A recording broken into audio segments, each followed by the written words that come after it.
سینا کے صحرا میں ایک عاشق کی ندا آ رہی ہے، روح کے کانوں سے سنو، روح کے کانوں سے سنو، ایک عاشق کی صدا آ رہی ہے، فضائے طلب اور صدائے عشق بلند ہو رہی ہے۔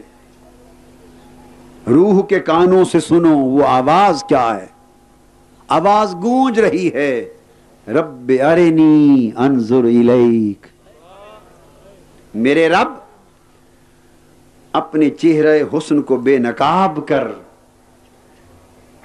میں تیرے حسن کو دیکھنا چاہتا ہوں۔ ایک ندا آ رہی ہے، بے نقاب کر چہرے حسن دیکھنا چاہتا ہوں۔ یہ نظارہ حسن کی طلب کرنے والے حضرت موسیٰ علیہ السلام ہیں۔ آپ نے کس حسن کو پکارا ہے؟ اسی حسن کو جو حسن مطلق ہے، اسی حسن کو جو حسن ازل ہے، جو حسن کامل و اکمل ہے، جو حسن حقیقت ہے، جو ہر حسن کا منبع ہے، جو ہر حسن کا مصدر ہے، جو ہر حسن کی مبتدا ہے، جو ہر حسن کی منتہا ہے، جو ہر حسن کا حسن ہے۔ حسین جس کے حسن کا تصور بھی نہیں کر سکتے، اور جمیل جس کے جمال کا گمان بھی نہیں کر سکتے۔ حضرت موسیٰ علیہ السلام نے اسی حسن لازوال سے اس کا تھوڑا سا جلوہ حسن مانگا ہے۔ اب اس حریم ناز سے، حریم حسن سے جواب آیا ہے۔ پھر روح کے کانوں کو ادھر لگاؤ، جواب آ رہا ہے، لن ترانی،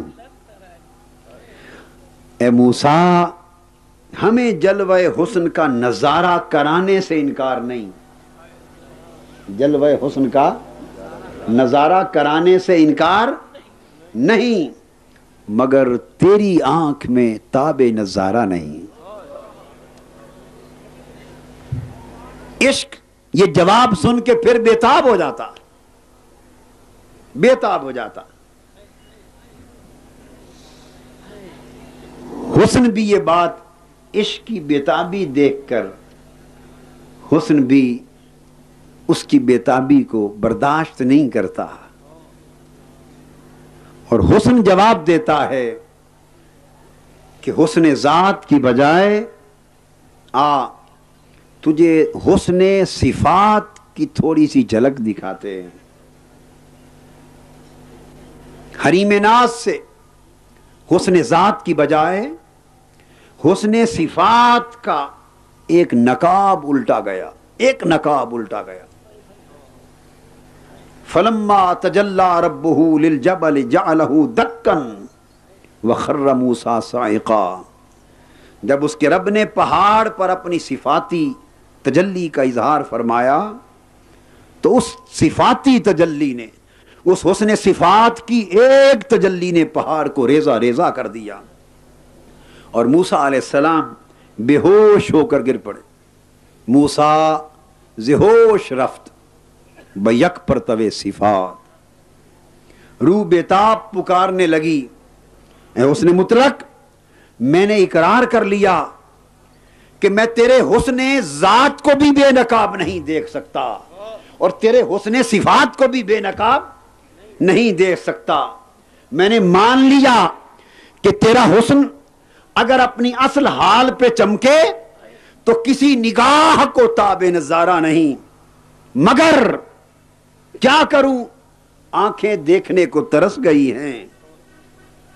اگر تجھے براہ راست نہیں دیکھا جا سکتا تو اپنا حسن کسی پیکر محسوس میں اتار دے۔ اگر براہ راست تیرا جلوہ ممکن نہیں تو اپنا جلوہ کسی وجود حسن میں اتار دے، کسی پیکر محسوس میں اتار دے۔ اگر تیرا چہرہ دیکھنا ممکن نہیں تو اپنے چہرے کی جھلک اس زمین پر کسی اور کے چہرے میں اتار دے۔ تاکہ تیرے حسن کو دیکھنے کے طالب اسے ہی دیکھ لیں، اور تیرے تکنے کی آرزو کرنے والے اسے ہی تک لیں، اور تیرے جلوے میں فنا ہونے کی تمنا کرنے والے اسی کے اسیر ہو جائیں، چونکہ اب دیکھے بغیر گزارا نہیں ہوتا۔ آواز اٹھتی ہے روح سے، کبھی ہے حقیقت منتظر نظرا لباس مجاز میں، کبھی ہے حقیقت منتظر نظرا لباس مجاز میں، کہ ہزاروں سجدے تڑپ رہے ہیں تیری جبین نیاز میں، میری جبین نیاز میں۔ اے لامقام بسنے والے حسن تمام، تیرا حسن لامقام جلوہ گر ہے، ہم مکانی کیسے دیکھیں؟ ہمیں یہ بات معلوم ہو گئی کہ لامقام جلوہ کرنے والے کوئی سما اہل مکان کے لیے بھی تو کر دے، سو اپنے حسن کامل کی جلوہ سامانی اس عالم مکان میں بھی کر۔ تو عالم ہویت میں نور فگن ہے، اپنے حسن کی ایک جھلک اور پرتو حسن مطلع بشریت پر بھی ڈال۔ اے مطلع الوہیت پہ چمکنے والے، کبھی حسن کی جھلک مطلع بشریت پر بھی ڈال۔ ٹھیک ہے تیرا حسن بے مثال ہے، تو لیس کمثلہ شیء کا مصداق ہے، مگر یہ تو ممکن ہے کہ تو کسی حسن سراپا کو اپنے جلوہ و جمال کا مظہر بنا دے، تاکہ عاشقان صادق عالم ہست و بود میں تیرے حسن کا نقش دیکھ سکے، تیرے حسن کا جلوہ کر سکے، تیرے حسن کا نمونہ دیکھ سکیں۔ حریم ناز سے صدا آئی، سوال کرنے والوں تمہاری مراد پوری کر دی گئی۔ اے حسن حق کے متلاشیوں، اے جمال حق کے سر میں کی تلاش میں سرگرداں رہنے والوں، تمہیں تمہاری تلاش مل گئی، تمہیں تمہاری مراد مل گئی، تمہاری دعا بر آئی، تمہارا سوال پورا ہو گیا۔ فَأَيْنَمَا تُوَلُّوا فَثَمَّ وَجْهُ اللَّهِ، میں نے بے شک اپنے حسن کی جلوہ سامانیاں اس کائنات رنگ و بو میں ہر سو بکھیر دی ہیں، شرق سے غرب اور عرش سے فرش تک یہ میرا ہی حسن ہے، یہ میرا ہی جمال ہے، یہ میری ہی رنگتیں ہیں، میری ہی نکھتیں ہیں جو ہر سو دکھائی دے رہی ہیں، مچل رہی ہیں۔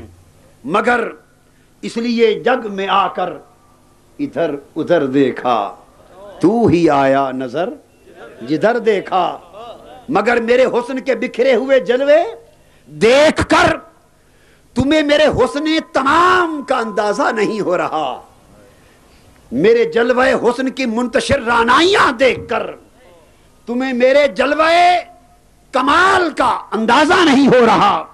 تو آؤ میں ایک وجود ایسا بناتا ہوں جسے اپنے حسن کا پیکر بنا کر اور اپنے جمال کا پیکر ڈھال کر دنیا میں رکھتا ہوں۔ ساری کائنات خلق میں میرے حسن کی تلاش کے سرگرداں رہنے والے تم جمع ہو جاؤ، آج مطلع بشریت کی صبح ہے، دھیان سے دیکھو، مکہ کی طرف نگاہ کر لو، ایک گھر ہے وادی مکہ میں، فران کے پہاڑوں کے دامن میں قریش بستے ہیں، ان قریشیوں میں ایک قبیلہ بنو ہاشم کا ہے، اس بنو ہاشم کے قبیلے میں ایک گھر عبداللہ کا ہے، اس عبداللہ کے گھر میں ایک بی بی آمینہ ہے، تکو اس کی گود کو دیکھو، تم دیکھو میں اپنا حسن اس کی گود میں محمد بنا کر اتار رہا ہوں۔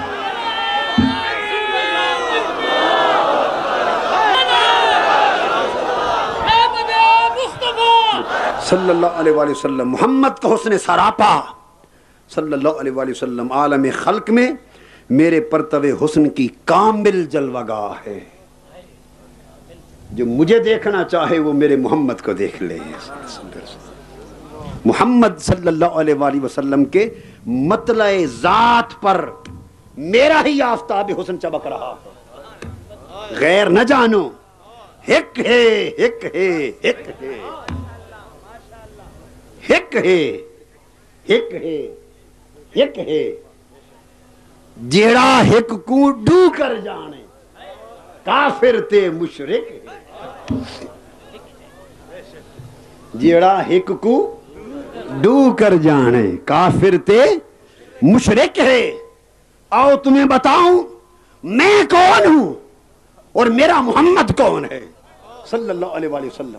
میں کون ہوں اور میرا محمد کون ہے صلی اللہ علیہ وآلہ وسلم. محمد مطلع ہے, آفتاب میں ہوں. محمد کی ذات افق ہے, مہتاب میں ہوں. محمد کی ذات پیکر ہے, حسن میں ہوں. محمد کی ذات آئینہ ہے, چمک میں رہا ہوں. چمک میں رہا ہوں. کبھی میرے حسن کی چمک اس کی کنڈل والی زلفوں میں نظر آتی ہے, کبھی اس کی چشم نرگسی میں نظر آتی ہے, کبھی اس کے حسن میرے حسن کی جھلک اس کے چہرے میں نظر آتی ہے, کبھی اس کے حسن سراپا میں نظر آتی ہے, کبھی میرا جلال اس کی ناراضگی میں دکھائی دیتا ہے, کبھی میرا جمال اس کی مسکراہٹوں میں دکھائی دیتا ہے.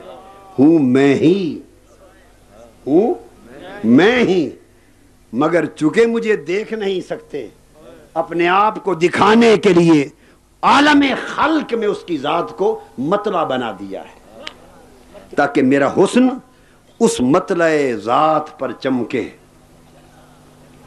وہ میرا مظہر ہے. میں نے وجود محمدی صلی اللہ علیہ وآلہ وسلم کو نور کی صورت میں,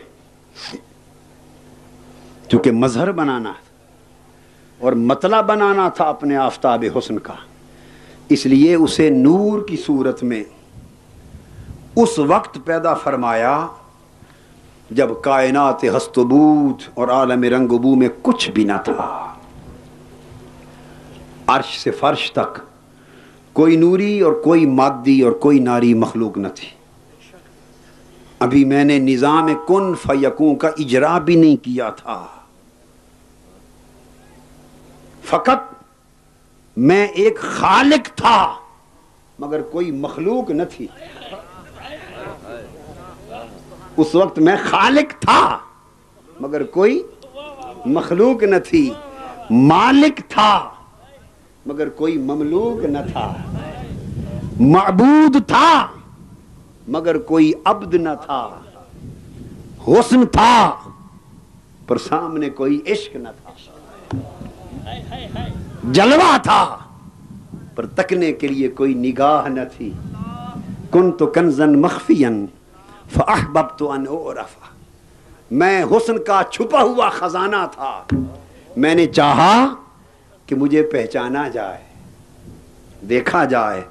فخلقت الخلق, میں نے خلق کا نقش اول پیدا کیا.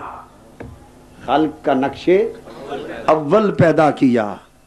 چونکہ نور ذات کو دکھانا تھا اس لیے نقش اول بھی نور ہی بنایا. نقش اول بھی نور ہی بنایا. یہی نور میرے نظام خلق و تکوین کا پہلا نقش تھا. یہی نور میرے حسن و جمال کا پہلا محل تھا. پہلا محل تھا. یہی نور میری توجہ ذات کا پہلا مرکز تھا. میری توجہ ذات کا پہلا مرکز تھا. عالم امر و خلق میں اس نور کے سوا اور کچھ نہ تھا. جب اسے بنا دیا تو میرے سامنے تنہا وہ رہتا تھا اور وہ مجھے دیکھتا رہتا تھا, میں اسے دیکھتا رہتا تھا, اور میں اس کو اپنی توجہ سے پالتا رہتا تھا, اپنے پرتبہ حسن سے نکھارتا رہتا تھا, اپنے جلوہ جمال سے اجالتا رہتا تھا. پھر وہ میرے حجابات عظمت میں تھا، حجابات عظمت میں تھا. میں نے اپنے انوار ذات سے جب بنا لیا، اب اس کی پرورش چاہیے تھی. اب ضرورت کیا تھی؟ اس کی پرورش کی جائے. اور پرورش کے لیے ابھی کوئی اور غیر شے پیدا نہیں کی تھی. وہی تنہا ایک نور تو تھا، کوئی غذا نہیں بنائی تھی، کوئی نورانی غذا بھی نہ تھی. سو اسے بنا دیا، حجابات عظمت میں رکھا. میرے حجابات عظمت اس نور کا گھر بنے، اس نور کا گھر بنے، اور میرے انوار ذات اس کی پرورش بنے. میں نے اپنے انوار ذات سے اس نور کی ہائے ہائے ہائے پرورش کی. ارے وہ نور جو پرتو ذات سے بنا اور انوار ذات سے پلا، جو پرتو ذات سے بنا اور انوار ذات سے پلا، تربیت پائی. پھر طویل زمانوں تک جنہیں میرے سوا کوئی اور نہیں جانتا، میں اس کی پرورش کرتا رہا، اس کو پالتا جمع کرتا رہا، نکھارتا رہا. طویل مدتوں کے بعد پھر ایک زمانہ آیا، میں نے عالم ارواح کو پیدا کیا. اور پھر سب سے پہلے عالم ارواح میں ملائک اور انبیاء کی روحوں کو بنایا. جب انبیاء کی ارواح بن گئیں تو پھر میں نے حجابات عظمت سے اس نور کو عالم ارواح میں منتقل کر دیا. اس نور کو حجابات عظمت کے گھر سے عالم ارواح میں منتقل کر دیا.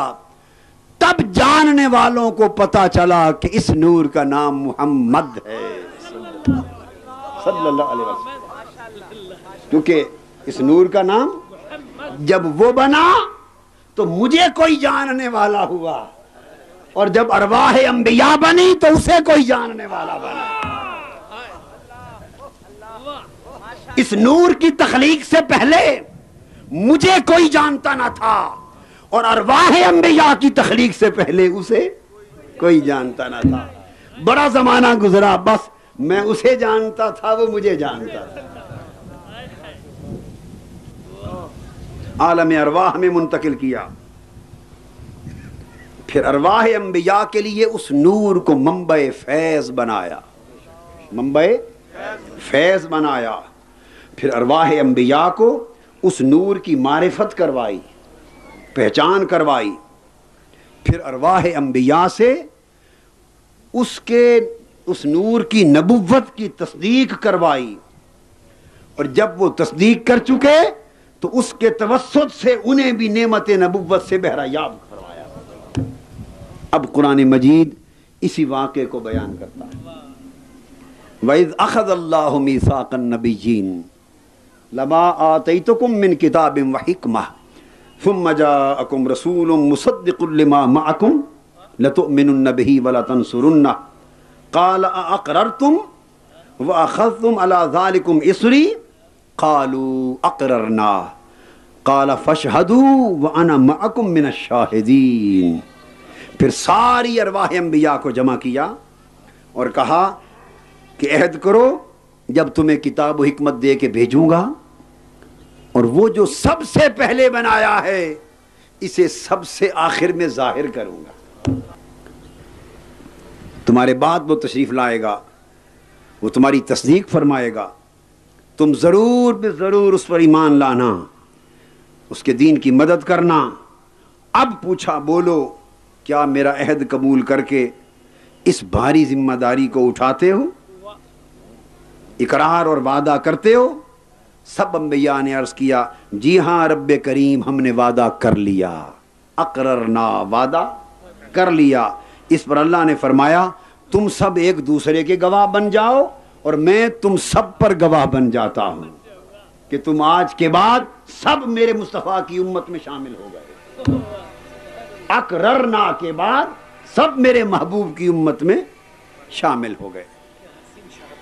امام قسطلانی اس مقام پر ایک روایت کرتے ہیں فرماتے ہیں کہ اللہ تبارک و تعالیٰ نے جب حضور علیہ السلام کا نور پاک خلق فرمایا، یعنی عالم ارواح میں منتقل فرمایا،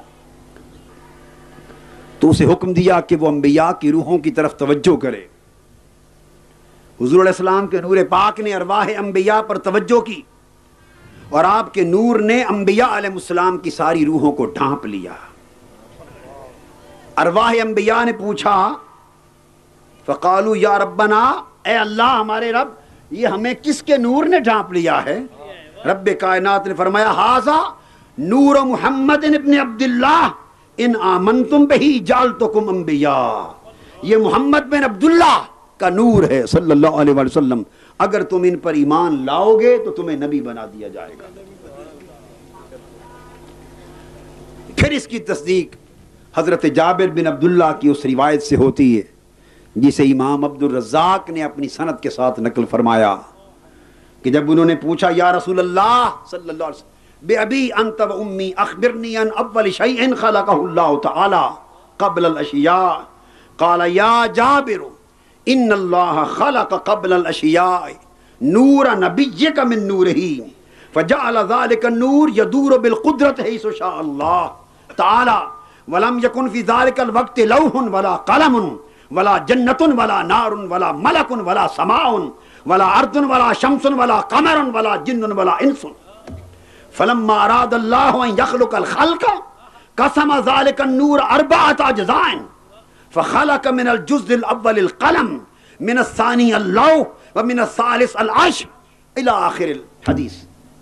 فرمایا اللہ پاک نے یا رسول اللہ صلی اللہ علیہ وسلم سب سے پہلے کون سی چیز پیدا فرمائی؟ سوال کیا صحابہ نے۔ آقا نے فرمایا، جابر رضی اللہ تعالیٰ عنہ، ہر شے سے پہلے تیرے رب نے تیرے نبی کا نور اپنے نور کے براہ راست فیض کے ساتھ پیدا فرمایا۔ اس وقت کوئی وہ اللہ نے اپنی مرضی سے جہاں چاہا حجابات عظمت میں اس نور کو رکھا۔ جب نور محمدی کی تخلیق ہوئی، نہ لوح تھی نہ قلم تھا، نہ دوزخ تھی نہ جنت تھی، نہ فرشتہ تھا نہ آسمان، نہ زمین، نہ شمس و قمر، نہ جن و انسان۔ پھر اللہ نے جب دیگر مخلوق کو پیدا کرنا چاہا، اس نور کے اجزاء کیے، اس نور محمد سے رب کائنات نے پھر قلم بنایا، نور محمد سے عرش بنایا، نور محمد سے پھر لوح بنائی، اور اس طرح رفتہ رفتہ ساری کائنات پست و بالا کو اس نور محمد کے فیض سے پیدا فرما دیا۔ امام قسطلانی نے المواہب میں، امام حلبی نے سیرت حلبی میں، زرقانی نے بھی شرح المواہب میں اس حدیث کو روایت کیا، اور پھر حضور علیہ الصلوۃ والسلام نے اس کی مزید شرح فرمائی۔ بہت سی حدیث ہیں مگر ایک حدیث سنا رہا ہوں۔ حضور علیہ الصلوۃ والسلام کی بارگاہ میں ایک روز حضرت ابو ہریرہ سے روایت، صحابہ سوال کرتے ہیں جامع ترمذی سے سند حسن کے ساتھ، قال قالوا یا رسول اللہ صلی اللہ علیہ وسلم متى وجبت لك النبوہ قال وآدم بین الروح والجسد۔ آقا آپ کے لیے نبوت کب ثابت ہو گئی تھی، کب واجب ہوئی؟ فرمایا اس وقت جب حضرت آدم کا ابھی خمیر پیکر بشری روح اور جسم کے درمیان تھا۔ حضور علیہ الصلوۃ والسلام سے ایک روایت میں ہے، پوچھا گیا، حضرت ابن عباس رضی اللہ تعالیٰ عنہ سے مروی ہے، بزار طبرانی ابو نعیم میں، فرمایا قیل یا رسول اللہ متی کنت نبیا قال وآدم بین الروح والجسد، آپ کب سے نبی تھے؟ اس میں فرمایا آپ کے لیے نبوت کب ثابت اور واجب ہوئی؟ اس میں فرمایا آپ کب سے نبی تھے؟ فرمایا جب آدم بھی تخلیق نہ ہوئے تھے۔ سیدنا عمر فاروق رضی اللہ تعالیٰ عنہ سے مرسلن مروی ہے، انہوں نے فرمایا متی جعلت نبیا قال وآدم منجدل فی الطین، آقا آپ کو نبی کب بنایا گیا؟ نبی کب بنایا گیا؟ فرمایا جب حضرت آدم کا خمیر ابھی تیار نہ ہوا تھا۔ فرمایا کنت اول النبیین فی الخلق وآخرہم فی البعث، میں نبیوں میں سب سے پہلا ہوں پیدا ہونے کے اعتبار سے، اور سب سے آخری ہوں بعثت کے اعتبار سے۔ اس مقام پر امام حلبی ایک روایت کرتے ہیں حضرت ابو ہریرہ رضی اللہ تعالیٰ عنہ سے، کہ حضور علیہ الصلوۃ والسلام نے ایک بار پوچھا سیدنا جبرائیل امین سے، جبرائیل بتاؤ تمہاری عمر کتنے سال ہے، عمر کتنی؟ عرض کی آقا عمر کا تو کوئی حساب نہیں معلوم، اتنا پتا ہے کہ ساری کائنات کی تخلیق سے پہلے اللہ تعالیٰ کے حجابات عظمت میں سے چوتھے پردہ عظمت میں ایک ستارہ چمکتا تھا، نورانی ستارہ چمکتا تھا. وہ ستارہ 70,000 سال کے بعد ایک بار چمکتا تھا، 70,000 سال کے بعد. اور میں نے آج تک اس کی زیارت 72,000 مرتبہ کی ہے. اس سے عمر کا اندازہ لگا سکتے ہیں. آقا علیہ الصلوۃ والسلام نے فرمایا وقال یا جبریل وعزت ربی انا ذالک الکوکب، اے جبرائیل مجھے اپنے رب کی عزت کی قسم اس چوتھے پردہ عظمت میں چمکنے والا ستارہ میں ہوں. وہ میرا نور تھا جو چمکتا تھا، وہ میرا نور تھا جو چمکتا تھا. اسی طرح الوفا باحوال المصطفیٰ میں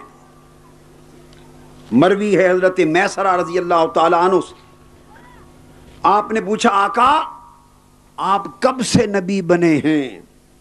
حضور علیہ السلام نے فرمایا کہ جب اللہ نے آسمان اور زمین کو پیدا فرمایا.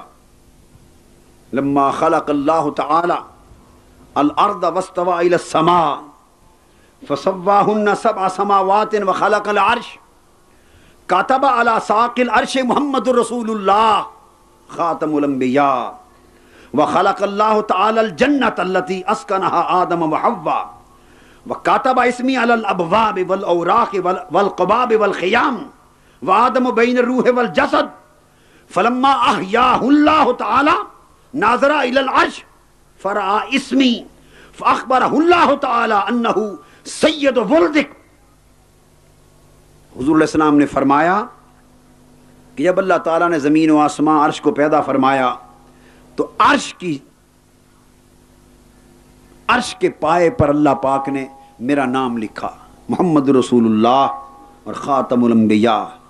پھر جنت پیدا کی اور حضرت آدم اور حضرت حوا کو علیہ السلام کو رضی اللہ تعالیٰ عنہ کو جنت میں رکھا اور پھر جنت کے دروازوں پر میرا نام رکھا، جنت کے درختوں پر میرا نام لکھا، پتوں پر میرا نام لکھا، جنت کے خیموں رہائش گاہوں پر میرا نام لکھا، ہر طرف میرا نام لکھا. پھر جب آدم علیہ السلام کو اللہ رب العزت نے دنیا میں بھیجا، تخلیق فرما لیا تو آپ نے دیکھا اوپر اور عرش پر میرا نام لکھا ہوا دیکھا تو پوچھا باری تعالیٰ یہ کون ہے؟ اللہ پاک نے فرمایا آدم یہ تیری اولاد میں سے آخری نبی محمد مصطفیٰ ہے صلی اللہ علیہ وسلم. بہت ساری احادیث جن سے حضور صلی اللہ علیہ وآلہ وسلم کے نور اقدس کا اس حال اور شان کے ساتھ پیدا ہونا بیان ہوتا ہے. پھر رب کائنات نے حضرت کعب الاحبار سے مروی ہے کہ رب کائنات نے جب حضرت آدم علیہ السلام کا پیکر بشری تخلیق فرمایا اور زمین پر سلسلہ بشریت کا آغاز کیا تو وہ نور جو کبھی حجابات عظمت میں تھا، وہ نور جو کبھی عالم ارواح میں تھا، پھر عالم بشریت میں منتقل کرنے کے لیے پشت آدم علیہ السلام میں رکھا. جب حضرت آدم علیہ السلام کی پشت میں نور مصطفیٰ آیا تو وہ آپ کی پیشانی سے چمکا کرتا تھا، پھر آپ کی نسل میں منتقل کیا. جب حضرت حوا رضی اللہ تعالیٰ عنہ کے بطن مبارک میں وہ نور منتقل ہوا تو پھر حضرت شیس علیہ السلام پیدا ہوئے، وہ نور حضرت شیس علیہ السلام میں منتقل ہوا. حضرت حوا کے بطن مبارک سے 2 بچے جڑواں پیدا ہوتے تھے، مگر جب حضور علیہ السلام کے نور پاک کو منتقل کرنے کا وقت آیا اور حضرت شیس علیہ السلام کا انتخاب کیا تو تنہا ایک بیٹے کی ولادت کی تاکہ ان کا جد بھی یکتا پیدا ہو. اس وقت جڑواں نہیں پیدا ہوئے. پھر وہ نور انور حضرت آدم علیہ السلام نے شیس علیہ السلام کو جب ان کی پیشانی میں نور چمکتے دیکھا وصیت فرمائی بیٹے شیس علیہ السلام، وہ نور جو اللہ پاک نے امانتاً میری پشت میں رکھا تھا، اب وہ تمہاری مبارک پشت میں، امین پشت میں منتقل ہو چکا ہے۔ اس نور کی شان یہ ہے کہ یہ صرف مبارک پشتوں میں رہے گا اور مبارک رحموں میں منتقل ہوگا۔ نصیحت یہ ہے کہ اس کے لیے پاکیزہ رحم کا انتخاب کرنا، چونکہ اس نور کا مسکن پاکیزہ پشت اور پاکیزہ رحم و بطن کے سوا اور کوئی ہو نہیں سکتا۔ پھر وہ نور اقدس، وہ نور حق، نسلاً بعد نسلاً، زماناً بعد زماناً، پاک پشتوں سے پاک رحموں میں منتقل ہوتا چلا آیا، حتیٰ کہ حضرت عبد المطلب کی پیشانی میں چمکا، پھر حضرت عبداللہ کی پیشانی میں چمکا۔ جب ان کی پیشانی میں چمکتا تھا تو وہ دیدور خواتین جنہوں نے صحائف انبیاء میں، تورات میں، انجیل میں، پرانی کتابوں میں اس نور کے چمکنے کی نشانیاں پڑھ رکھی تھیں، وہ حضرت عبداللہ کی پیشانی میں چمکتے ہوئے نور کو دیکھ کر آپ سے نکاح کی خواہش کرتی۔ پرانی کتابوں کی بہت بڑی ایک عالمہ نے، زاہدہ عابدہ نے، جس کا نام بھی فاطمہ بتایا جاتا ہے، حضرت عبداللہ کو دیکھا، وہ حضرت عبد المطلب کے ساتھ جا رہے تھے، پیشانی میں نور مصطفیٰ چمکتا دیکھا۔ وہ کتابوں میں علامتیں پڑھ چکی تھی، حضرت موسیٰ علیہ السلام نے بتا دیا تھا، ایک ستارے کی نشاندہی کر دی تھی کہ جب وہ ستارہ اس مقام پر آئے گا اس نور کے ظاہر ہونے کا وقت آ جائے گا۔ پرانی کتابوں کے عالم اس ستارے کی گردش کو دیکھ کر نور مصطفیٰ کے ظہور کا زمانہ قریب آتا جان رہے تھے۔ جب پیشانی میں نور دیکھا، اس خاتون نے عرض کیا میں آپ سے شادی کرنا چاہتی ہوں۔ حضرت عبداللہ نے فرمایا اچھا میں واپس آ لوں، مشورہ کر کے۔ اس دوران خوش نصیب حضرت آمنہ کا، جن کا انتخاب ہو چکا تھا، ان کی شادی ہو گئی۔ نور مصطفیٰ بطن حضرت آمنہ میں منتقل ہو گیا۔ کچھ عرصے کے بعد پلٹ کر حضرت عبداللہ آئے اور پوچھا اگر آپ نکاح کرنا چاہیں تو میں نے اجازت لے لی ہے۔ اس خاتون نے ایک نگاہ بھر کے دیکھا، فرمایا عبداللہ اب مجھے نکاح کی خواہش نہیں رہی۔ پوچھا پہلے تو مجھے بلا کر نکاح کی درخواست کرتی تھی۔ اس نے کہا عبداللہ چاہت آپ کی نہ تھی، اس نور مصطفیٰ کی تھی۔ وہ خوش نصیب آمنہ لے گئی ہے، وہ خوش نصیب آمنہ لے گئی ہے۔ دوستو الوفا میں، امام جوزی الوفا بحوال المصطفیٰ میں حضرت عباس رضی اللہ تعالیٰ عنہ کے اشعار بیان کرتے ہیں، جن میں انہوں نے اس نور مصطفیٰ کے سفر کا ذکر کیا ہے، اس کے سفر کا ذکر کیا ہے۔ وہ فرماتے ہیں کہ جب حضرت آدم علیہ السلام اور حضرت حوا رضی اللہ تعالیٰ عنہ اپنے اپنے جسموں کو جنت کے پتوں سے ڈھانپ رہے تھے، اے پیارے مصطفیٰ صلی اللہ علیہ وآلہ وسلم، آپ کا نور اس وقت بھی مسرت و شادمانی کے ساتھ اللہ کے ذکر میں مصروف تھا۔ جب حضرت آدم علیہ السلام اور حوا جنت پہ اتارے گئے، اس سے قبل کوئی بشری صورت اور کوئی گوشت اور علق کا وجود نہ تھا، تو اس وقت بھی آپ کے نور کو ان کی پشت میں رکھا گیا۔ پھر پاکیزہ پشتوں اور رحموں میں آپ اس طرح منتقل ہوتے گئے جیسے تازہ دم گھوڑے ایک منزل سے اگلی منزل تک پہنچنے کے لیے تیار کھڑے ہوتے ہیں۔ پھر آپ کا مسکن آلودگیوں سے اس طرح پاک رکھا گیا جس طرح خندقوں کو بلند پہاڑیوں سے محفوظ کر لیا جاتا ہے، تاکہ جس پشت میں آپ کا نور رہے اس پشت کو کوئی کفر و شرک چھو نہ سکے، جس رحم اقدس میں آپ کا نور رہے اس کو زمانے کی کوئی آلائش چھو نہ سکے۔ اس طرح مقدس اسلاب و ارحام سے نور منتقل ہوتا، ادوار سے گزرتا گزرتا اس دور میں آیا کہ آپ حضرت آمنہ کی گود میں بزم آرائے جہاں ہوئے۔ آپ کا آنا تھا کہ پوری زمین بکہ نور بن گئی، فضائیں جگمگا اٹھیں اور یہ آپ کی ضیاء پاشیاں ہیں اور نورانیت کا فیض ہے کہ ہم بھی سب نور کی راہ پر چل رہے ہیں۔ دوستو، یہ نور حجابات عظمت سے اپنا سفر شروع کرتا ہے، پھر عالم ارواح میں قیام کرتا ہے، پھر اصلاب انبیاء میں سکونت اختیار کرتے ہوئے اصلاب مطہرات سے گزرتا ہوا آج کی رات 12 ربیع الاول کی صبح ظاہر ہونے کے لیے مخدومہ کائنات حضرت آمنہ رضی اللہ تعالی عنہا کے بطن مبارک میں منتقل ہوتا ہے۔ حضرت بی بی آمنہ رضی اللہ تعالی عنہ فرماتی، طبقات ابن سعد میں ہے، کہ جب میں باردار ہو گئی، حضور علیہ الصلوۃ والسلام کا نور اقدس میرے بطن میں آ گیا، تو فرماتے ہیں اس پہلے دن سے ولادت کے دن تک میں نے کبھی بوجھ، ہلکا سا بوجھ بھی محسوس نہ کیا، اور مجھے پتہ بھی نہ چلا کہ میرے پیٹ میں کوئی آ گیا ہے۔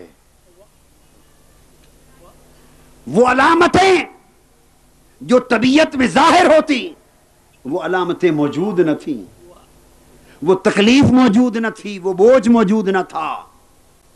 میں اچانک سوئی ہوئی تھی، اتانی آتن وانا بین النائم والیقظان، میں سونے اور جاگنے کی کیفیت میں تھی کہ کسی نے آ کے مجھے جھنجھوڑا اور بتایا، حل شعرت انک قد حملت بسید هذه الامہ ونبیہا، اے بی بی آمنہ، کیا آپ کو خبر ہے، اندازہ ہے کہ تو اس امت کے سردار اور نبی کے نور سے حاملہ ہو چکی ہے، اور ان کا نور اقدس آپ کے بطن مبارک میں آ گیا ہے۔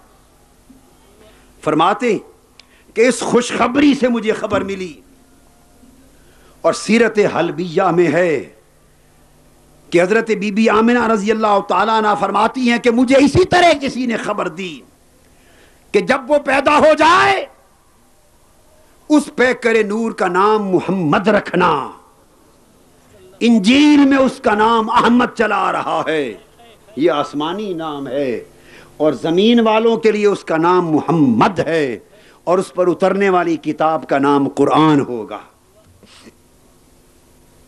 حضرت آمنہ رضی اللہ تعالیٰ عنہ فرماتی، اس طرح بغیر کسی تکلیف کے 9 ماہ گزر گئے، زمانہ بیت گیا، 12 ربیع الاول کی رات آ گئی، وہ شب میلاد مصطفیٰ پہنچی، اچانک انوار و تجلیات بالا کا ورود شروع ہوتا ہے، مکہ کی وادی بکہ نور بننے لگتی ہے۔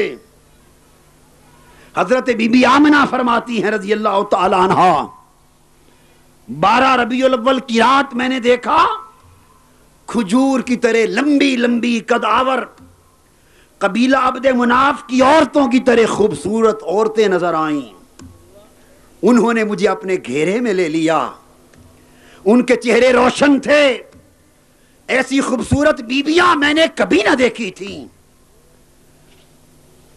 ایسا محسوس ہوا کہ تولد کا وقت قریب آ گیا ہے۔ ان میں سے ایک خوبصورت خاتون آگے بڑھی، اس نے مجھے کہا، آمنہ مجھ سے ٹیک لگا لے، گویا اس نے مجھے اپنی گود میں لے لیا۔ پھر دوسری آگے بڑھی، انہوں نے ایک پاکیزہ لذیذ مشروب پینے کو پیش کیا، وہ دودھ کی طرح سفید تھا، برف کی طرح ٹھنڈا تھا، اور شہد کی طرح میٹھا تھا، وہ میں نے پی لیا۔ دوسری نے کہا، آمنہ اور پی لو، میں نے اور پی لیا۔ حضرت آمنہ فرماتی ہیں پھر میں نے سوال کیا کہ آپ کون ہیں؟ ان میں سے ایک بولی میں حضرت آسیہ ہوں، دوسری بولی حضرت مریم۔ یہ باقی عورتیں کون ہیں جو فضاؤں میں کڑی ہیں؟ فرمانے لگی، جنت سے حوریں آئی ہیں، آج تیرے گھر نور حق جلوہ گر ہونے والا ہے، آج وہ حسن تمام جس کی خاطر اس کائنات میں حسن بکھیرے گئے ہیں، اس کے استقبال کے لیے ہم جنت کی حوروں کو لے کر آئی ہیں۔ فرماتی میں نے دیکھا کہ گھر بکہ نور بن گیا، نہ صرف گھر بلکہ پوری کائنات نور کے گھیرے میں آ گئی، ہر چیز چاندنی اور چاندنی میں نہا گئی، ساکنان عرش بھی حرکت میں آ گئے، ہر شے رقصاں ہو گئی، ہر طرف ایک دھوم مچ گئی کہ ایک نور کا اجالا ہونے والا ہے، ایک نور کا ظہور ہونے والا ہے۔ فرش پر دھوم ہے، عرش پر دھوم ہے، جنت میں دھوم ہے، ملائک میں دھوم ہے، حوران اور قدسیان فلک میں دھوم ہے۔ آواز آنے لگی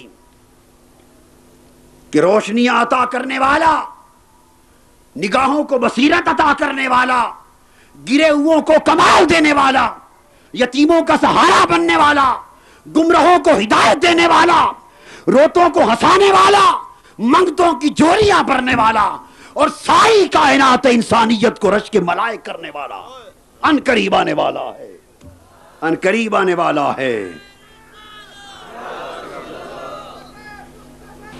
ام عثمان حضرت فاطمہ بنت عبداللہ فرماتی میں اس موقع پر حضرت بی بی آمنہ رضی اللہ تعالیٰ عنہ کے پاس موجود تھی جب آقا کی ولادت کا وقت آیا۔ فرماتی ہے میں نے دیکھا، یہ الخصائص الکبریٰ میں امام سیوطی نے روایت کیا، زرقانی میں، السیرۃ حلبیہ میں ائمہ نے روایت کیا۔ فرماتی میں نے دیکھا کہ کائنات کی ہر شے نور میں ڈوب گئی، گویا پوری دنیا میں ایک نور کا سیلاب آ گیا ہے۔ اجرام سماوی، چاند ستارے زمین کی طرف جھک گئے، اتر آئے، ایسے لگا جیسے زمین کو بوسہ دینے نیچے آ رہے ہیں، ایسے لگا جیسے اجرام سماوی، اجرام نورانی اس فرش کو زمین کو بوسہ دینے اتر رہے ہیں۔ یہ ایک عجیب تبدیلی تھی۔ فرماتے ہیں حضرت عثمان بن ابی العاص کہ میں نے اپنی والدہ سے سنا، بنت عبداللہ سے سنا، فاطمہ بنت عبداللہ سے، کہ جب آقا کی ولادت باسعادت کا وقت آیا میں نے ہر شے کو نور ہی نور پایا، ستارے قریب آتے گئے، حتیٰ کہ میں نے سمجھا کہ شاید اوپر گر نہ پڑیں۔ بس اتنی دیر ہوئی، اچانک حضرت آمنہ رضی اللہ تعالیٰ عنہ کے بطن پاک سے آقا کی ولادت ہوئی، ایک نور نکلا، اس نور کے نکلنے کی دیر تھی، سارا گھر منور ہو گیا، شرق سے غرب تک نور پھیل گیا، اور ہر طرف نور ہی نور دکھانے لگ گئی، اور وہ نور اتنا چمکا کہ بیٹھی تو مکہ کے گھر میں تھی مگر شام کے محلات نظر آنے لگے۔ میں نے کہا حضرت بی بی آمنہ مجھے اس نور کی ضیاء میں شام کے محل دکھائی دے رہے ہیں۔ حضرت آمنہ کی روایت ہے، فرماتی ہیں خدا کی قسم مجھے بھی شام کے محلات نظر آ رہے ہیں۔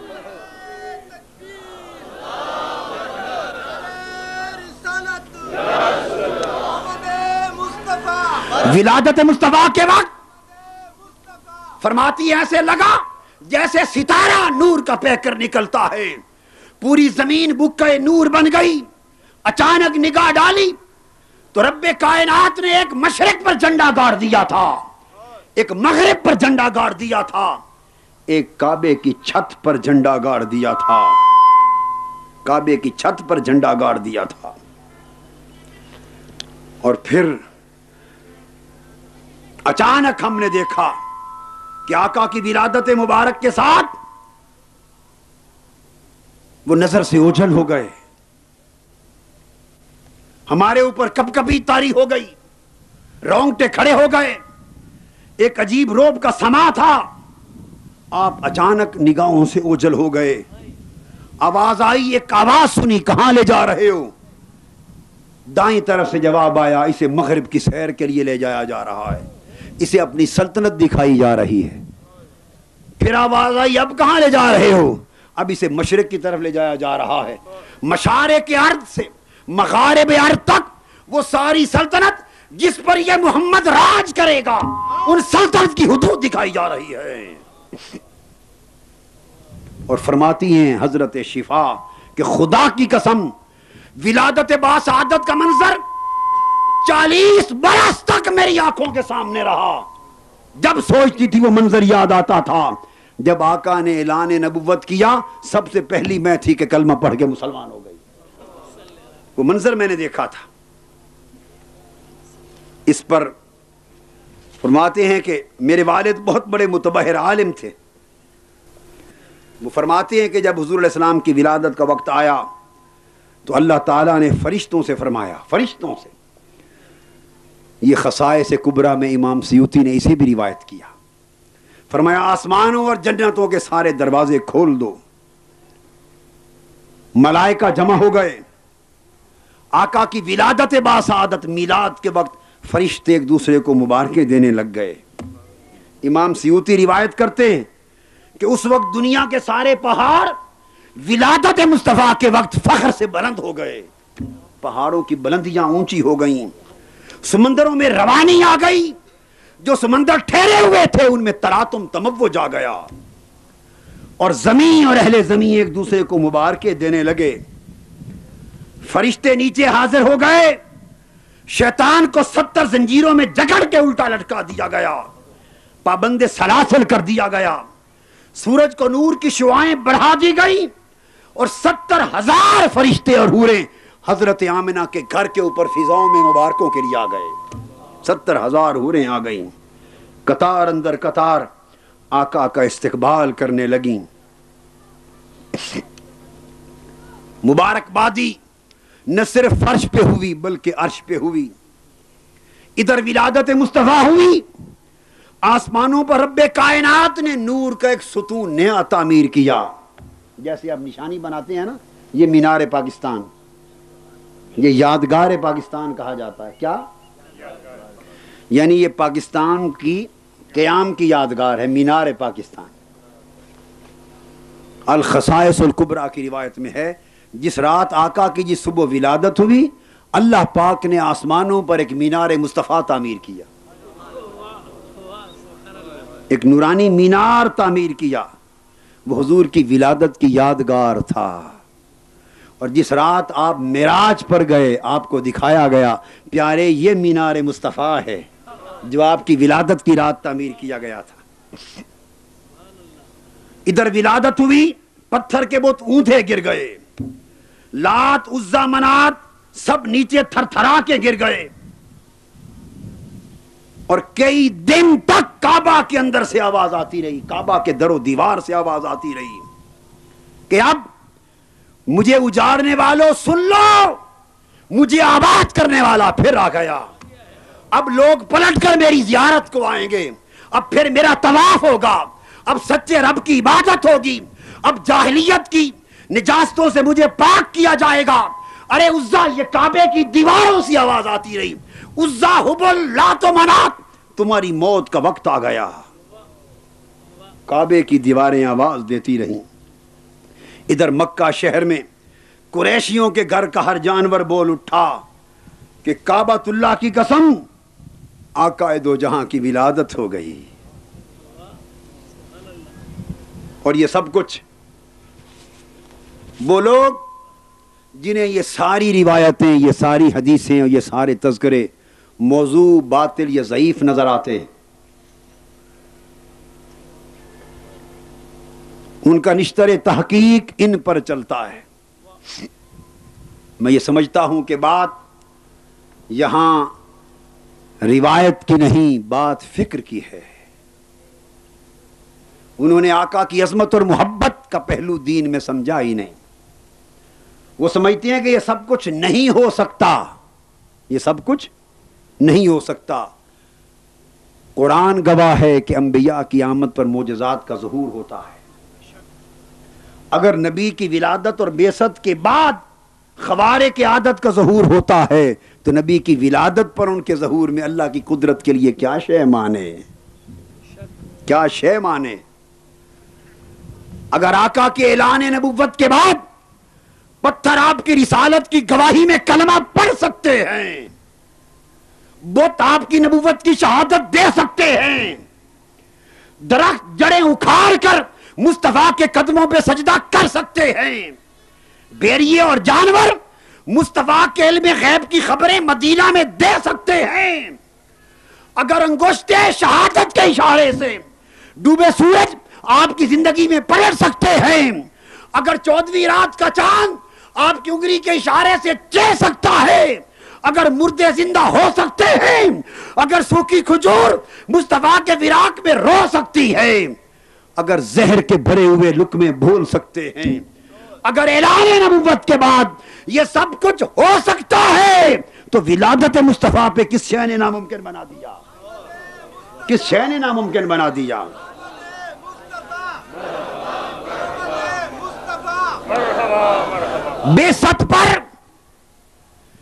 بیست پر ان خوارق کا ظہور بھی قدرت خدا تھی تاکہ مصطفیٰ کی سچائی کا ڈنکا بجایا جائے.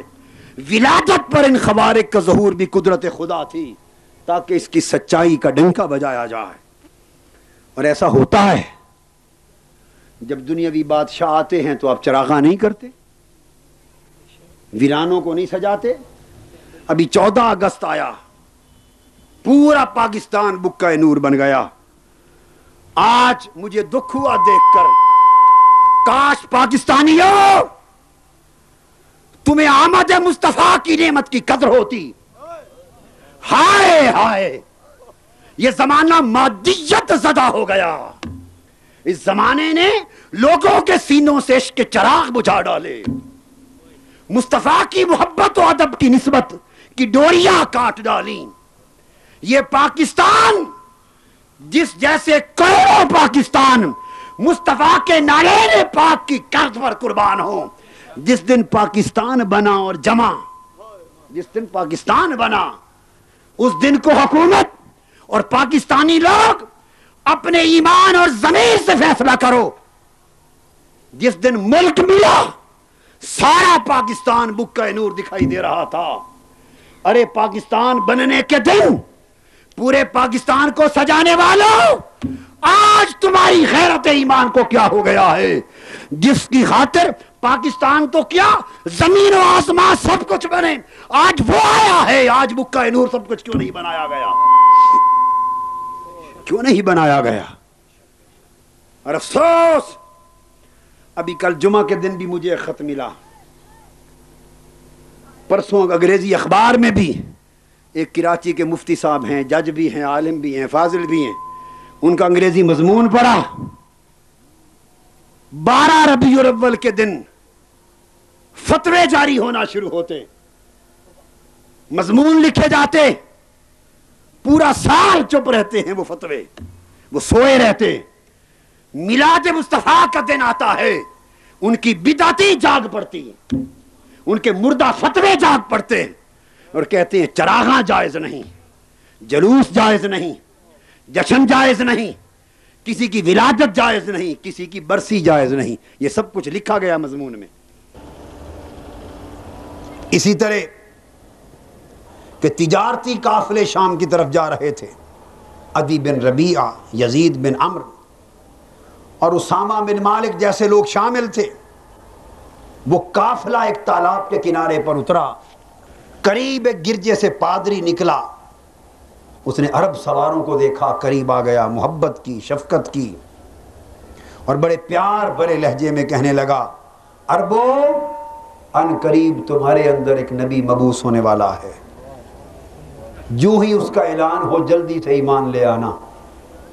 عربوں نے پوچھا ان کا نام کیا ہوگا؟ بتایا اس کا نام محمد ہوگا. دوستو، یہ بشارتیں چلتی رہیں، یہ خبریں عام ہوتی رہیں، عجائبات ظاہر ہوتے گئے، انوار و تجلیات اترتی گئی. آقا دو جہاں کی اس صبح 12 ربیع الاول کی صبح جب ولادت ہوئی اور ظلمت قدع عالم جب بکہ نور بن گیا، تو ادھر بنو سعد کے قبیلے میں بلکہ عرب کے پورے ملک میں ایک قحط تھا، ایک قحط تھا. قحط کی وجہ سے پودے فصلیں جل سڑ گئی تھی، لوگوں کے اندر غربت اور افلاس ہو گئی تھی، وسائل ختم ہو گئے تھے. اس عرب کے اندر ایک قبیلہ بنو سعد کا ہے، بنو سعد بن بکر بن حوازن. اس قبیلے کے اندر ایک خاتون حلیمہ بنت ابی ذؤیب نام کی ہے، اس کے شوہر کا نام حارث بن عبد العزا ہے۔ وہ گھر بیٹھے پریشان ہیں کہ ایک اونٹنی تھی وہ بھی سوکھ گئی، پورا عرب پورے قبیلے بھوک سے تنگ ہیں، مگر یہ صابر ہے، شاکر ہے حضرت حلیمہ، صالح کردار ہے، نیک عمل ہے، نیک بخت ہے، مسکین طبع ہے، متحمل مزاج ہے۔ گھر بیٹھی ذکر کر رہی ہے کہ کوئی سبیل پیدا کریں کہ پھر سے وسائل آ جائیں۔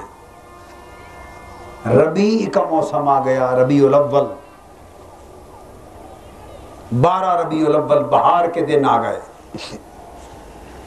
اس قبیلے کی عورتیں اکٹھی ہوتی اور 12 اور 10 عورتیں اس قبیلے کی دائیاں مکہ کو روانہ ہوتی کہ مکے کے قریشیوں اور امیروں کے بچے جو پیدا ہوئے ہوں گے انہیں جا کر لے آئیں، پالیں، تاکہ کچھ معاوضہ ملے اور اپنا گزر بسر کر سکیں۔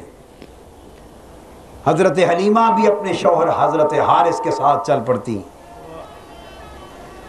ہر کسی کی نگاہ امیروں کے بچوں پر ہے، انعام و اکرام پر ہے، ان کے پاس اچھی سواریاں ہیں، تیزی سے چل پڑی۔ حلیمہ کی سواری لاچار ہے، کمزور ہے، ان کے پیچھے رہ گئی۔ دل گرفتہ حلیمہ ان تیز رفتار سواریوں کا ساتھ نہیں دے سکی، پیچھے رہتی چلی گئی۔ ڈر کے شوہر سے کہتی ہے کہ ساری دائیاں پہلے پہنچ کر امیروں کے بچے اٹھا لیں گی، ہمارے مقدر میں کیا آئے گا؟ کہ شوہر حارث کہتے ہیں کوئی بات نہیں، جو نصیب میں لکھا ہے مل جائے گا، مایوس نہ ہو، دیکھیے پردہ غیب سے کیا ظاہر ہوتا ہے۔ مکہ پہنچ کر بنو سعد کی عورتیں شہر مکہ کے گلی کوچوں میں پھیل گئیں، جہاں جہاں بچوں کے ولادت کی خبر ملی گھروں میں چلی گئیں۔ امیروں کے بچے سب نے اٹھا لیے۔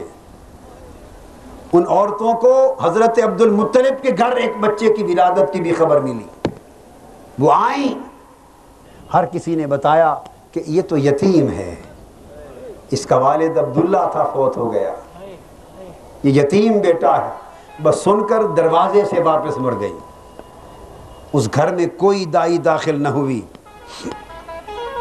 ان کا خیال تھا کہ ہم اس یتیم کو، در یتیم کو نہیں اٹھائیں گے، حقیقت یہ تھی کہ انہیں اٹھانے کا امر نہ تھا۔ حضرت عبد المطلب کو بشارت مل چکی تھی کہ حضرت آمنہ کے بیٹے محمد کو اٹھانے کے لیے ایک عورت حلیمہ نام کی تیار کی گئی ہے، وہ آئے گی، اسی کی گود کو محمد کی پرورش کے لیے منتخب کیا گیا ہے۔ حضرت عبد المطلب حضرت حلیمہ سعدیہ کی آمد کی انتظار میں کھڑے، ان کے کانوں میں یہ آواز سنائی دی گئی ہے، ان ابن آمنۃ الامین محمدا خیر الانام و خیرۃ الاخیار ما ان له غیر الحلیمۃ مرضعا نعم الامینۃ ہی علی الابرار مأمونۃ من کل عیب فاحش ونقیۃ الاثواب والاوزار ونقیۃ الاثواب والاوزار۔ اس محمد کی پرورش کرنے کے لیے ہر عیب، ہر برائی اور آلودگی سے پاک ایک گود منتخب کی گئی ہے۔ وہ امن و امانت والی حلیمہ آ رہی ہے، عبد المطلب اس کا انتظار کر، کسی اور کو ہمارا محبوب سپرد نہ کرنا۔ اتنی دیر میں بنو سعد کے قبیلے کی عورتیں امیروں کو، بچوں کو لے کر خوشی سے پھولی نہ سماتی تھی۔ حضرت حلیمہ سعدیہ شہر مکہ میں پہنچی، دل برداشتہ، مایوس، پریشان۔ ہر محلے، ہر گلی میں جا کے پوچھا، پتہ چلا امیروں کے بچے سب وہ عورتیں لے گئیں، اب ایک ہی بچہ رہ گیا ہے جو عبداللہ کا یتیم بچہ ہے۔ حضرت حلیمہ سعدیہ اس گھر سوق اللیل میں آ پہنچی، محلہ بنی ہاشم میں آ پہنچی۔ حضرت حلیمہ سعدیہ محلہ بنو ہاشم میں پہنچتی ہیں، وہ سوق اللیل میں پہنچتی ہیں، حضرت عبد المطلب دروازے پر کھڑے ہیں، ایسے لگتا ہے کہ کسی کا انتظار ہو رہا ہے۔ حضرت حلیمہ پاس آئیں، حضرت عبد المطلب نے اس خاتون کو دیکھا اور دیکھتے پوچھا بی بی تمہارا نام کیا ہے؟ نے کہا میرا نام حلیمہ ہے۔ کس قبیلے سے ہو؟ قبیلہ بنو سعد سے ہوں۔ یہ سن کر حضرت عبد المطلب مسکرا دیے، فرمایا حلیمہ میں تیرے انتظار میں تھا، آ اپنی امانت لے لے۔ تیرا نام حلم اور سعادت دو بھلائیوں پر دلالت کرتا ہے۔ پوچھا حلیمہ کیا ایک یتیم بچے کی پرورش کرنا پسند کرو گی؟ مگر ہے قدرت کا شاہکار اور بے مثال بچہ۔ اس نے کہا میں اسی کو لینے آئی ہوں۔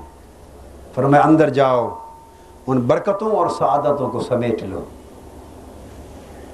حضرت حلیمہ سعدیہ اندر گئی، خوشبوؤں اور بہکوں نے استقبال کیا، سارا گھر خوشبو سے مہکا ہوا ہے، بکہ نور بنا ہوا ہے، فضائیں عطر بیز ہیں، ہوائیں معطر ہیں، انوار و تجلیات کا ڈیرا ہے۔ حلیمہ سعدیہ منظر دیکھ کر مبہوت ہو گئی، آگے بڑھی، مسحور اور بے خود حلیمہ لڑکتے قدموں کے ساتھ آگے بڑھی۔ حضور علیہ السلام لیٹے ہیں، سفید شفاف روئی کا لباس اوپر اوڑھا ہوا ہے، خوشبو کی لپٹیں آ رہی ہیں، حضرت ام ایمن موجود ہیں، وہ انہیں اندر حجرے میں لے گئیں۔ حضور علیہ السلام کے قریب پہنچی، آقا علیہ السلام کے چہرے اقدر سے کپڑا ام ایمن نے ہٹایا، حلیمہ سعدیہ کی نگاہ اس چاند سے مکھڑے پر جو پڑی تو دل گرفتہ ہو کے رہ گئی، لرز اٹھی، ہوش میں نہ رہی، دم بخود ہو گئی، روب و جلال میں سختہ طاری ہو گیا، آگے بڑھی، بے ساختہ لب چہرے پہ ٹکا دیے، اور ایسا لگا جیسے آنکھوں میں سرما ہے، سرمے کی ڈوریاں ہیں، ڈری کہ سوئے ہوئے ہیں جگائے نہ، مگر قریب گئی، ہاتھ نہ لگایا تھا کہ سوئے ہوئے شہزادے نے آنکھیں کھول دی۔ حلیمہ مبہوت ہے، مصطفیٰ مسکرا پڑے، حسین چہرہ جو مسکرایا، نور نکلا زمین سے، آسمان کی فضا منور ہو گئی۔ حلیمہ سعدیہ پریشان ہو گئیں، صبر کا دامن ہاتھ سے چھوٹ گیا، اس نور کے شعلے میں گم ہو گئی، اس جلوہ حسن میں گم ہو گئی، ایک عجیب نور میں ڈلا ہوا پیکر آنکھوں کے سامنے ہے، ایک عجیب حسن کا وجود آنکھوں کے سامنے ہے، ایک نور کا سوا آنکھوں کے سامنے ہے، اسے خبر نہیں کہاں سے چلی تھی، کہاں پہنچی ہوں، کس لیے آئی تھی، مقدر کہاں لے آیا ہے، کیا سوچ رہی تھی، کیا ہونے والا ہے۔ اس حال میں حلیمہ سعدیہ آگے بڑھی اور لرزتے ہاتھوں کے ساتھ اس کائنات کے حسن کو اپنی باہوں میں اٹھا لیا، لبوں سے چوما، پیشانی کو بوسہ دیا۔ ابھی حضرت حلیمہ سعدیہ نے آقا کو صرف اٹھایا ہی تھا اور چوما ہی تھا، اور مقدر کا فقط فیصلہ ہوا تھا کہ حلیمہ تیری گود میں اس مصطفیٰ نے پلنا ہے۔ حضرت حلیمہ نے وہیں کھڑے یکا یک دیکھا کہ سینے میں جوش آ گیا، ایک تراکم محسوس کیا، اور اسے محسوس ہوا کہ وہ دودھ جو مدتوں سے سوکھ گیا تھا ابھی حضرت آمنہ کے گھر ہے کہ دودھ دوبارہ آ گیا ہے۔ آپ نے بے ساختہ حضور کو سینے سے لگایا اور دودھ کے چشمے جاری ہو گئے۔ حضرت آمنہ رضی اللہ تعالیٰ عنہ اندر کمرے میں ہیں، پھر حضرت حلیمہ سعدیہ کو ان کے پاس ام ایمن لے کر گئی۔ ہائے ہائے، حضرت آمنہ فرماتی ہیں بیٹھ جاؤ، حضرت آمنہ پوچھتی ہیں کیا ایک یتیم بچے کو پالنا پسند کرو گی؟ حضرت حلیمہ جواب دیتی ہیں جی ہاں میری سردار۔ حضرت آمنہ فرماتی ہیں مجھے اس کی جو اجرت ہوگی مال و دولت کی صورت میں اس کا پورا حق ادا نہیں کر سکوں گی۔ حلیمہ نے جواب دیا میری سردار آسمان والا بڑا سخی ہے، اس کی برکتوں عطاؤں میں کوئی کمی نہیں، میں اجرت کے لیے نہیں اب تو قربت کے لیے آئی ہوں، اب تو اجرت کا خیال چھوڑ دیا ہے، اب تو خدمت و قربت کے لیے آئی ہوں۔ حضرت حلیمہ نے عرض کیا آپ مطمئن رہیں، خدا کی قسم کسی اجرت کا خیال دل میں نہیں رکھوں گی، میرے اندر تو محبت کا طوفان امنڈ آیا ہے، بس میں تو اس کی نوکری کرنا چاہتی ہوں۔ حضرت آمنہ مطمئن ہو گئیں، فرمایا بیٹھ کے بتاؤ تعارف تو کراؤ تم کون ہو؟ حلیمہ نے جواب دیا میں حلیمہ ہوں بنت ذؤیب ہوں، میرا قبیلہ بنو سعد بن بکر بن حوازن ہے، میرے شوہر کا نام حارث بن عبد العزیٰ ہے۔ پھر حضرت آمنہ بولیں حلیمہ میں آمنہ بنت وہب ہوں، میرے شوہر کا نام عبداللہ بن عبد المطلب ہے، وہ قریش کے سردار تھے، اور تمہیں اس عظیم بچے کی دائی بننے کی مبارک ہو۔ قصص الانبیاء فی القرآن الکریم اور مجمع البیان الحدیث، یہ جتنا کچھ میں نے مکالمہ بیان کیا یہ افسانہ نگاری نہیں ہے، یہ اس کتاب کا حوالہ دے رہا ہوں حضور کی سیرت طیبہ پر۔ حضرت حلیمہ نے اجازت لی، گھر سے چلیں، آقا کو اٹھایا، اور حارث اپنے شوہر کو کہتی ہیں ہماری قسمت جاگ اٹھی، چلیں پہلے کعبے سے ہو لیں، کعبے کا طواف کر لیں۔ حضور علیہ السلام کو اٹھا کر کعبے میں گئیں، ان کا تو ایک پرانا نظام اور روایت چلی آ رہی تھی، کعبے میں حبل تھا، لات تھا، عزا تھا، منات تھا، بت رکھے تھے۔ حضرت حلیمہ سعدیہ آپ کو لے کر ابھی ان بتوں کی طرف گئیں، بتوں کے پاس گئیں، قریب ہی پہنچی تھی کہ حبل اور لات و منات بت تعظیماً آقا کے سامنے قدموں میں گر گئے، بت گر گئے، سرنگوں ہو گئے۔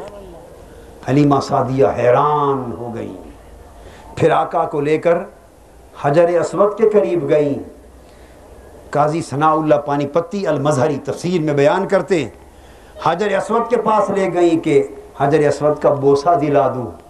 حضرت حلیمہ سعدیہ کہتی ہیں خدا کی قسم میں حضور کو حجر اسود کے قریب لے کر گئی تھی، میں نے آنکھوں سے دیکھا حجر اسود کعبے کی دیوار سے باہر نکل آیا اور آگے بڑھ کر اس نے مصطفیٰ کا چہرہ چوم لیا۔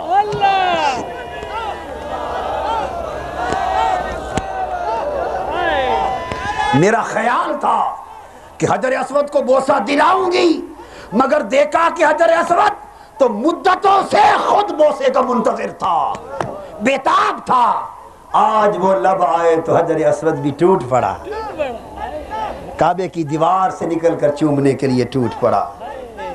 پھر حلیمہ سعدیہ فرماتی میں نے اس کونین کے شہزادے کو، اس پیکر نور کو اٹھا کر اپنی اونٹنی پر رکھا، اپنی سواری پر رکھا، چلنے لگے۔ فرماتے ہیں سواری زمین پر سجدہ ریز ہو گئی، جو ہی آقا اونٹنی پر آئے اس نے اللہ کے حضور 3 بار سجدہ شکر ادا کیا، مولا تیرا شکر ہے کہ تیرا محبوب آج میری پشت پر بیٹھا ہے۔ ہم سب حیران تھے کہ یہ کیا ہو رہا ہے، اور جب آقا بیٹھے اور چلے دیکھتے ہی دیکھتے اونٹنی کی صحت بدلتی چلی گئی، پوست میں گوشت آنے لگ گیا، اس کی رنگت بدلنے لگی، ڈیل ڈال بدلنے لگے، اس کی رفتار بدلنے لگی، اس کے قدم بدلنے لگے، اور دیکھتے ہی دیکھتے اس کی کیفیت یہ ہوئی کہ جو اونٹنی چل نہ سکتی تھی اب رکتی نہ تھی۔ اس حال میں یہ کیفیت دیکھ کر حضرت حلیمہ نے حضور کی طرف دیکھا اور آنکھوں سے آنسو چھلک پڑے، کبھی اونٹنی کو دیکھتی، کبھی اپنے مقدر کو دیکھتی، کبھی آقا کو دیکھتی۔ تھوڑی دیر گزری تھی، کہ وہ بہت دیر پہلے چلی جانے والی تکڑی اونٹنیاں بنو سعد کی قبیلے کی عورتوں کی، انہیں پیچھے چھوڑ کر حلیمہ کی اونٹنی آگے گزر گئی. وہ میوے رشک ہو گئی اور حیران ہو کر پوچھتی ہیں حلیمہ کیا ہو گیا، کیا تو نے سواری بدل لی ہے؟ حلیمہ جواب دیتی ہیں سواری نہیں بدلی، سوار بدلا ہے، سوار بدلا ہے. حضرت حلیمہ کہتی ہے میں نے دیکھا اتنے جواب پر ان کا رشک حسد میں بدل گیا، انہیں اپنے مقدر بد نصیبی پر افسوس ہونے لگ گیا کہ ہم اسی گھر کے در یتیم کو چھوڑ آئی.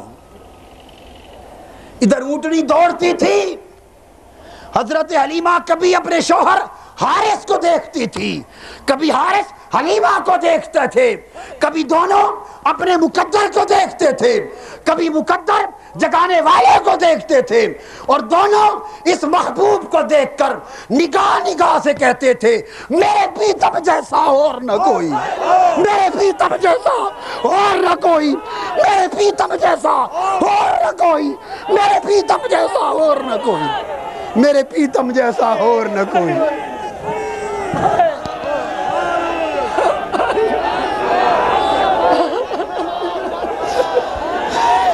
میرے پیتم جیسا اور نہ کوئی، میرے پیتم جیسا، میرے پیتم جیسا، میرے پیتم جیسا، میرے پیتم جیسا، میرے موغل جیسا، میرے ساول جیسا، میرے موغل جیسا، میرے پیتم جیسا، میرے پیتم جیسا اور نہ کوئی.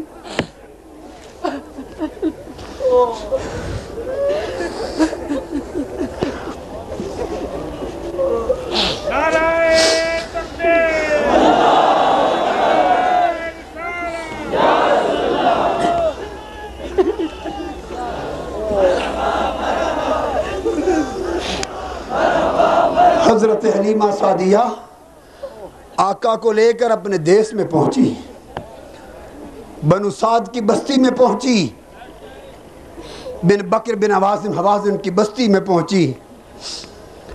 سواری کو گھر میں باندھا، ایک بوریے والا گھر تھا. حلیمہ کل نو ویکھے کدی سرکار نو ویکھے، حلیمہ کل نو ویکھے کدی سرکار نو ویکھے، میں کیڑی سیج تیرے لئی بچھاواں یا رسول اللہ. ہائے ہائے ہائے، اس بوریے پہ لٹا دیا. وہ عرش جس کا بوریا بننے والا ہے، وہ کعبہ کا حسین جس کی مسند بننے والی ہے، وہ جو ادنا کی بلندیوں پر بٹھائے جانے والا ہے، وہ جو قربت الہیہ کی گود میں بٹھایا جانے والا ہے، وہ حلیمہ سعدیہ کی بوریے پہ لیٹا ہے. وہ نور کا پیکر، اس کی کلی چمک اٹھی، اس کا گھر منور ہو گیا، بنو سعد کا قبیلہ منور ہو گیا، بستی منور ہو گئی، حجرے منور ہو گئے، ساری بستی میں خوشبوئیں پھیل گئیں. لوگ دوڑ کے حلیمہ کے گھر آنے لگے، حلیمہ کیا ہو گیا، حلیمہ کیا ہو گیا. حلیمہ نے چاہا کہ اب دودھ دوہوں، ایک چھوٹا سا برتن لیا، کیونکہ بکری دودھ نہیں دیتی تھی، تھوڑے چند قطرے دودھ دیتی تھی. وہی حسب عادت برتن لے کے آئی، بکری دوڑی، بکری کو چھوڑا دودھ کے لیے، بکری دوڑی اور آقا کی بارگاہ میں سجدہ ریز ہو گئی.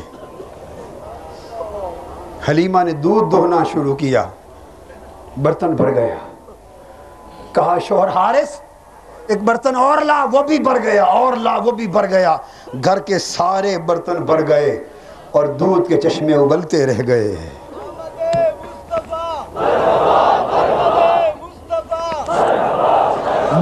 ذات کے قبیلے میں برکتیں پھیل گئی. جس گھر میں بیمار ہوتا وہ اس بیمار کو لاتے پنگوڑے میں لیٹے ہوئے محمد مصطفیٰ کے ہائے ہائے گلاب کی پنگڑیوں والے ہاتھ لگواتے. اس منموہن کے میٹھے میٹھے سونے سونے نرم و نازک ہاتھ لگاتے, ہاتھ پھیرتے شفا یابی ہو جاتی. وہ پورا محلہ, پوری بستی, پورا ملک شفا کدہ بن گیا, شفا خانہ بن گیا. 8 مہینے گزرے, 8 مہینے گزرے. حلیمہ نے سنا آقا زباں ہلا رہے ہیں, کان لگایا تو 8 ماہ میں فرما رہے تھے اللہ اکبر کبیرہ والحمدللہ کثیرہ وسبحان اللہ بکرۃ واصیلا.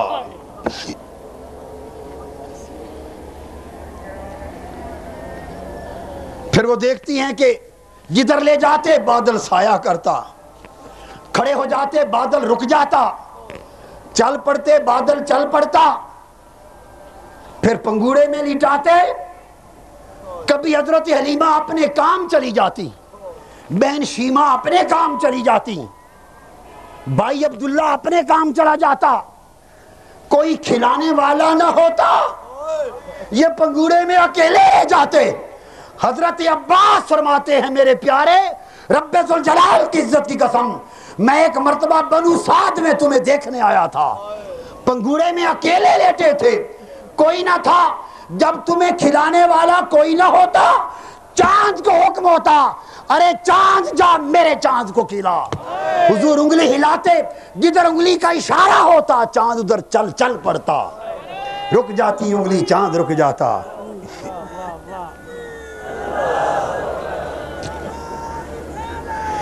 جب پنگوڑا ہلانے والا کوئی نہ ہوتا ملائکہ کو حکم ہوتا جبرائیل فرشتوں کی ٹولیاں جائیں حلیمہ کے گھر میرے محبوب کے پنگوڑے ہلائیں. دودھ پیتے دائیں پستان کا دودھ پیتے بائیں کا چھوڑ دیتے, اس لیے کہ میں دنیا کو عدل دینے آیا ہوں. اماں حلیمہ دوسرا پستان میرے بھائی کے لیے ہے.